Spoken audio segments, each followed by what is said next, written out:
Les images sont terribles parce qu'il n'y a plus aucune rationalité dans les actes des uns et des autres. Ce sont les images de jeunes Afghans qui s'accrochent au train d'atterrissage d'avions prêts à décoller. Donc vous voyez bien qu'il y a une sorte de désespoir qui dépasse largement le simple cadre de lassitude et de l'épuisement des Afghans depuis plus de 40 ans, que du coup je crois qu'il y en a un certain nombre qui préféreront malheureusement mourir.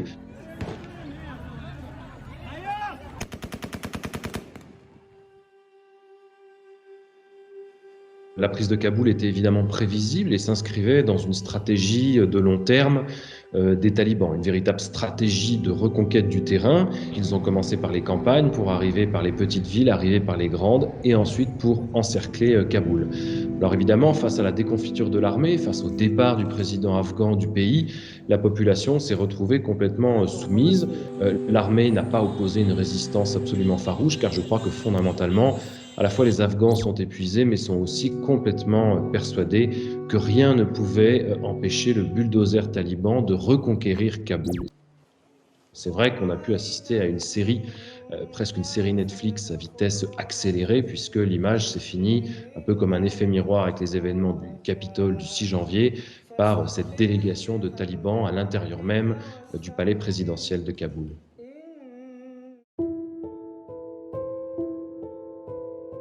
I can't believe the world abandoned Afghanistan. Our friends are going to get killed. They're going to kill us. Our women are not going to have any more rights. Donc on est aujourd'hui évidemment dans une société où les hommes vont mener au doigt et à la baguette le reste de la société, une société patriarcale, radicale, extrêmement terrible.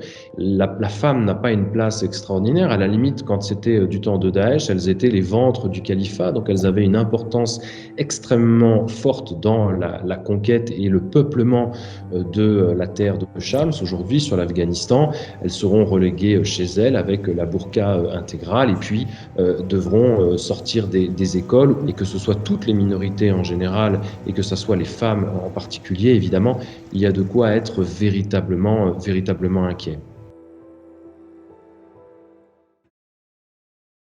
On est dans une situation où le nombre de réfugiés, de personnes qui vont chercher à fuir le pays par peur de la mort, par peur de l'évolution politique et sociétale du pays, mais également cela concernera toutes les personnes qui ont ce que les talibans pourraient appeler collaborer avec l'ennemi, parce qu'on sait très bien que la situation dans le pays sera absolument effroyable, et pour les personnes fragiles, et pour les personnes qui sont traditionnellement malmenées par ce genre de courants djihadistes extrêmes, et pour ceux qui, à un moment ou à un autre, auront travaillé avec l'ennemi. Je crois que l'objectif, c'est de faire partir tout le monde, et ça arrange les talibans. Je ne vois pas pourquoi les talibans iraient tirer dans le tas à l'aéroport et ailleurs, puisque on voit bien que les objectifs concertés de toutes les chancelleries, c'est de faire fuir tout le monde.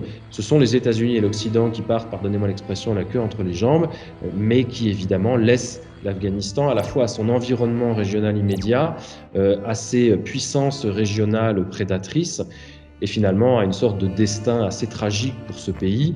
Je crois que la situation était évidemment extrêmement compliquée et qu'elle le sera encore plus dans les jours à venir.